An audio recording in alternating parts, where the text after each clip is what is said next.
Hey, welcome back to the Corbellic studio. I'm Corbellic. Today we're going to be doing another step-by-step walkthrough painting. And this is going to be a really cool one. This is a portrait of a Lone Star cowboy. And he's just looking out into the prairie. He's free. Usually when I do these paintings, I'm thinking about freedom. I'm thinking, what would life be like if we didn't have bills and a job to think about in corporate America, and we could just do what we want, go out and really have the freedom of mind, not thinking about, oh, I just have a weekend vacation or just a 1 week vacation or anything like that, but then afterwards I got to go back to work, because you could never really enjoy yourself that way, right? Like, what if you were really free and you could be like, I'm just going out and I'm about to enjoy myself. When it's done, it's done. I don't have to think about going back to the office or somewhere after that.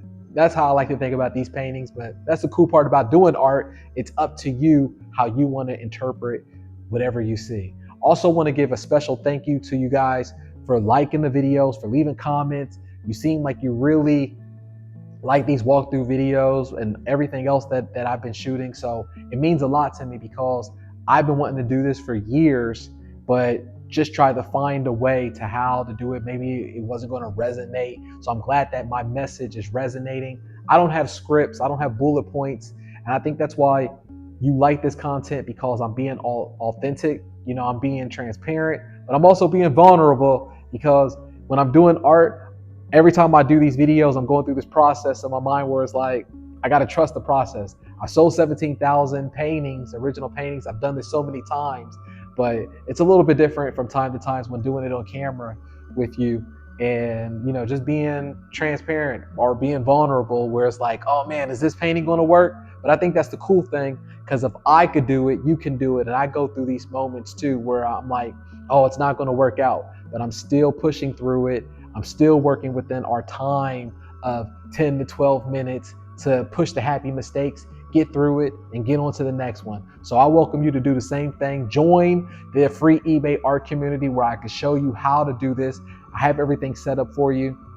You can start making money as early as next week, and you can start having that financial mental freedom of how we're going to be doing this cowboy portrait right here. All right. So without further ado, enough talking. Let's get into this.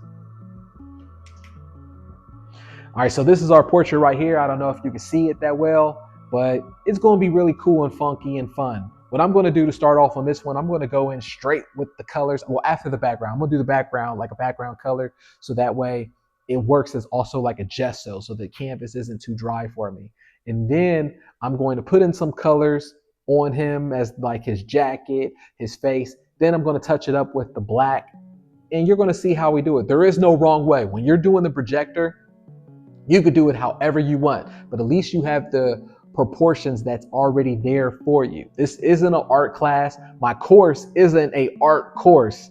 It's just to show you how you could be creatively free, and you could pump out art and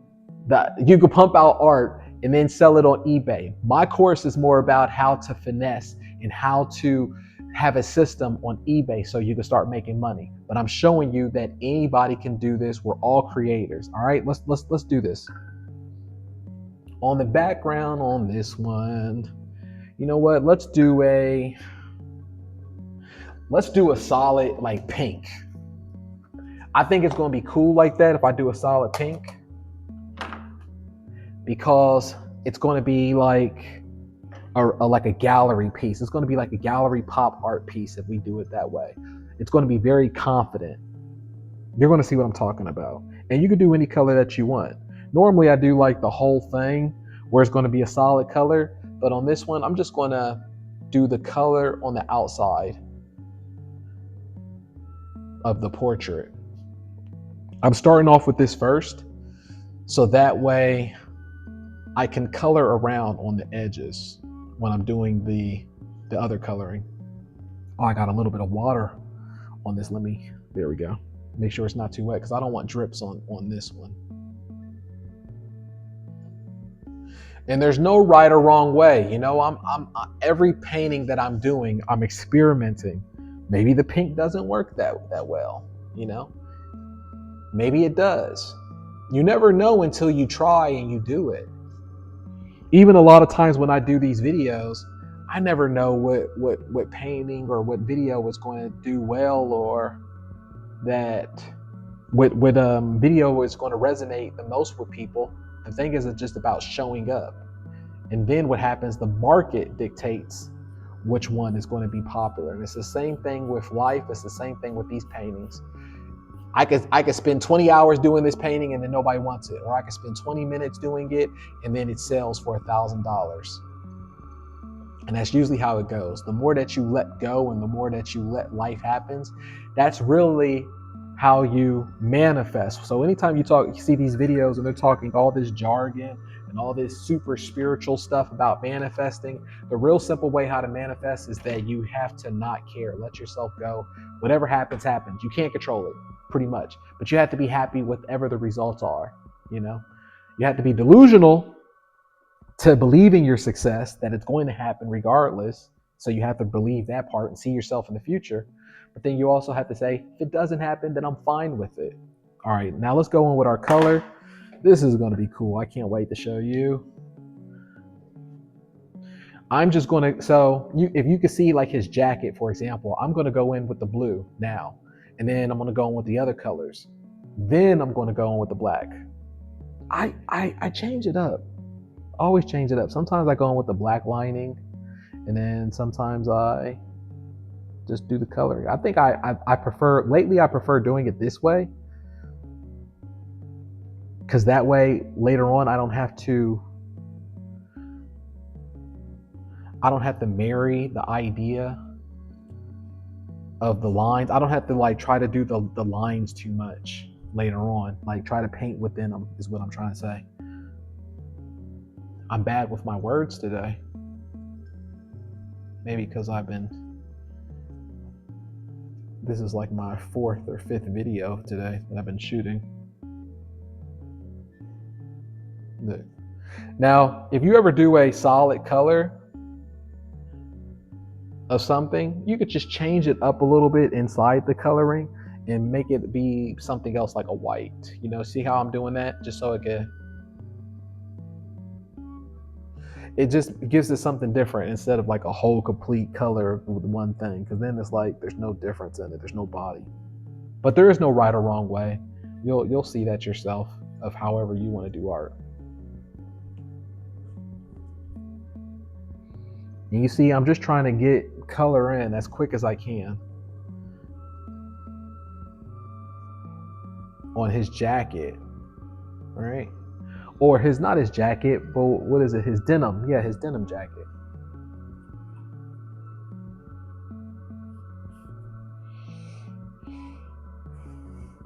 Okay. Then what we're going to do, let me get some yellow. And you can do any color you want. Now we're going to take a little bit of brown with a little bit of orange and yellow.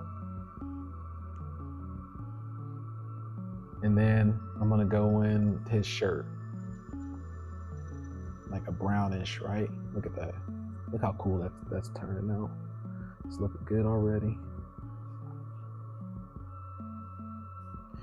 I'm telling you, the best art is the ones that you're just being free with. And the worst art, I don't want to say the worst, because art is so subjective. There is no worst. But the ones that it looks like you're just trying to control, it's so obvious you're trying to control the outcome.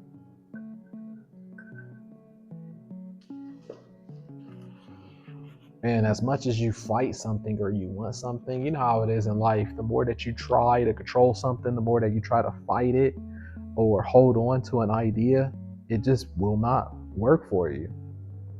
But also when it comes to art, you'll have an idea in your mind, right? Don't you hate that feeling of you have an idea in your mind and for some reason your hand won't do what your mind wants it to do or what you visualize it? That's art. You're like, for some reason, I want it to look this way, or you'll want it to look like something you saw online from another artist or somebody else.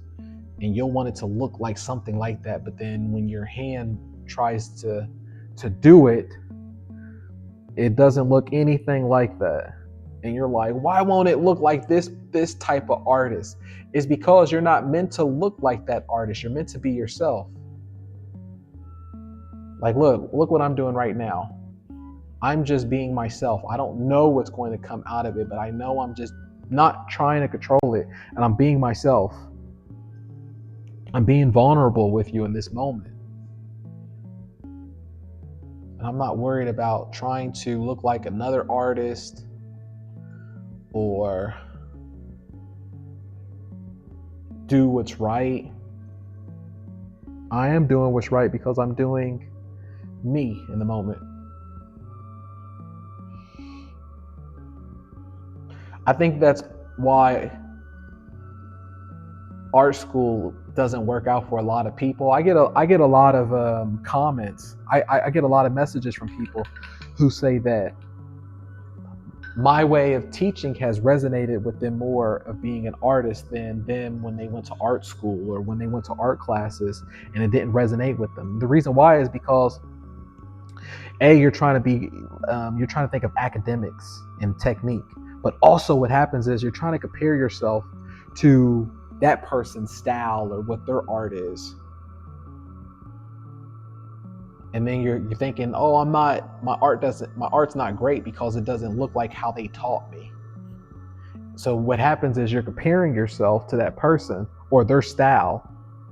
I see all the time these art coaches, and they're like, I can teach you how to paint. And they have an art class how to paint their brushstrokes, their style. And it's not healthy, because what happens if you don't paint like their style? Like, your hand, for some reason, you might want to, but for some reason your hand-eye coordination is just not doing what you see and what they tell you. So then what happens is you compare yourself. That's why Instagram and social media could become toxic, because what happens is your mind is comparing yourself to other people's lifestyle that's not real, or to other people's art that's not real. And you don't know the tools or what they did to get there. You don't even know their mindset. They might feel like they're an impersonator or impersonate them. Yes.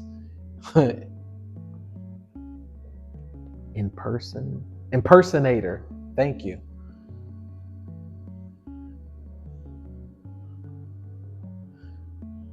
And the only way that you could beat not feeling like that is to not be an impersonator, or just say to yourself, we're all impersonators. There's nothing new under the sun. So let me just show up to work and be an impersonator. Who cares?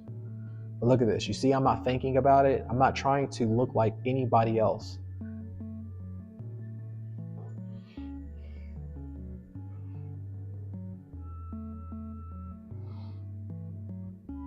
I can't control.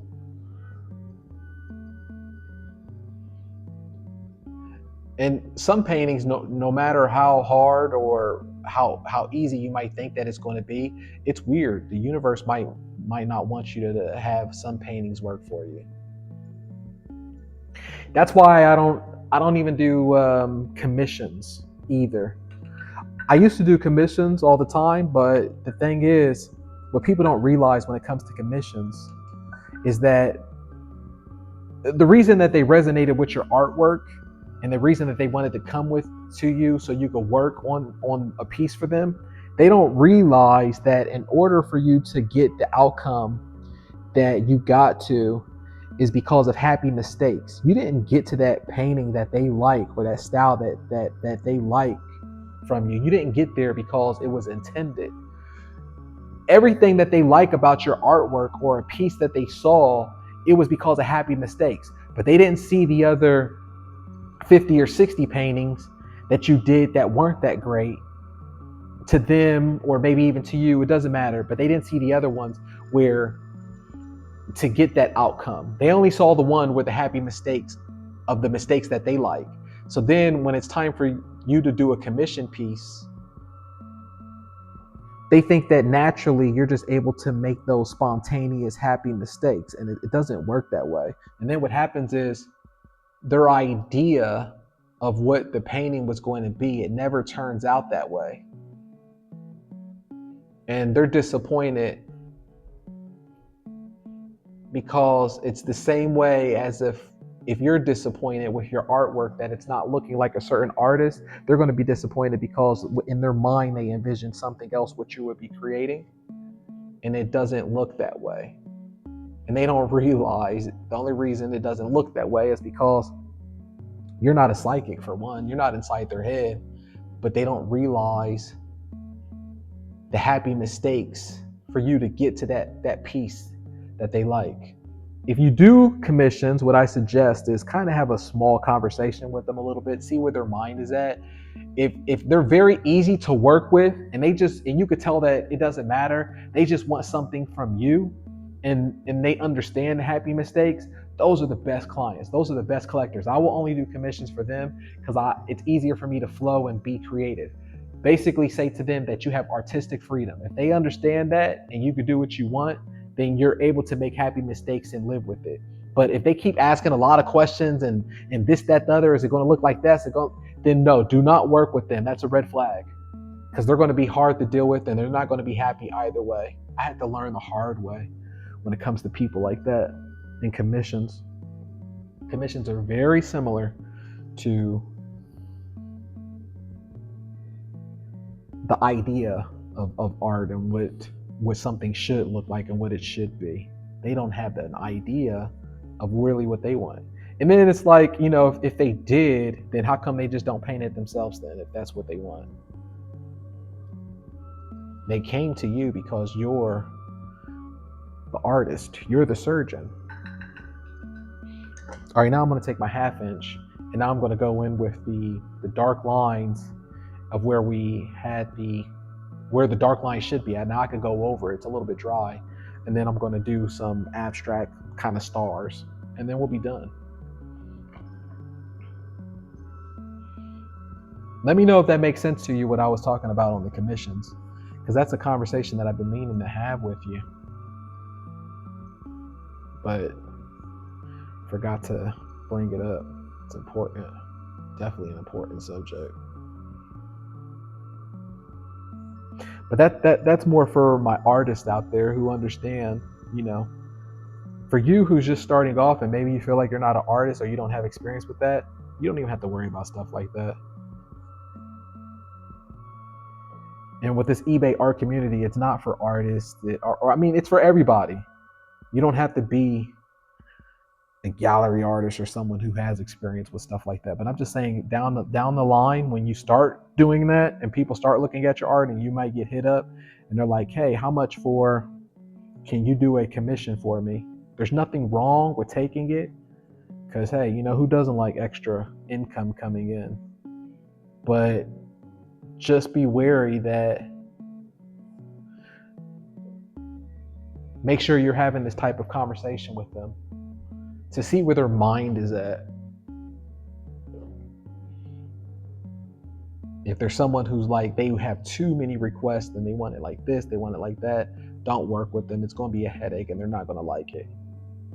And then they're going to ruin the whole artistic fun for you of creating. Or it could even be a situation where it's like, you're done with the project and they want a refund, or they don't want to give you the money. I've had some nightmare situations that I've had to learn in business, where I've got burned off of situations where I've done a painting, took me time to do. I received a deposit at first, and then I shipped the painting thinking that I was going to get paid on the back end, and then I didn't hear from the collector again because they weren't happy with the outcome. That sucked, because I was really relying on that money too at the time.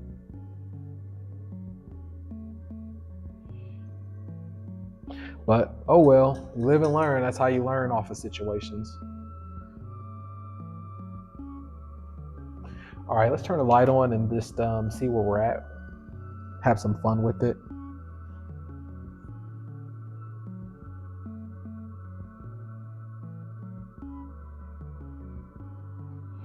I forgot to put my timer on this one. one, so I don't know where we're at with time. Let's see where we're at with time.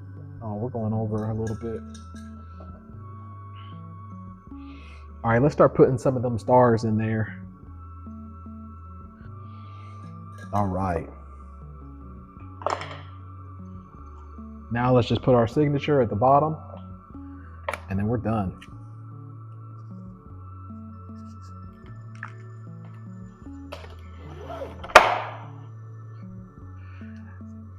Look at that. That's our Impressionism Cowboy right there, the Lone Ranger, Lone Star Ranger. And we did that together, like I always say. This one probably went a little bit longer. I forgot to put my timer on to make myself accountable, but it's always fun talking to you and just doing some fun art right here. But if I can do this, you can do this. We did it together. Boom. We did this together. You know where to find me. You can click the link below so you can do this for yourself. Start making this, put it up on eBay, and you can start making money as early as next week. All right, I'm going to check you out on the next video.